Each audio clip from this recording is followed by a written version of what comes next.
అరే మామ, యూట్యూబ్లో కామెడీ వీడియోస్ పోస్ట్ చేద్దాం అనుకుంటున్నా, ఏమంటావు? తీసి నువ్వే చూసుకుంటావారా? టైం తిని టైం పడుకోకుండా మనకెందుకురా పైసలు?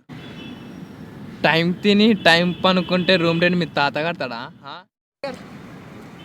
నువ్వు ఏం చేస్తుంటావు? సౌండ్ ఎంత వస్తా నీకెందుకు?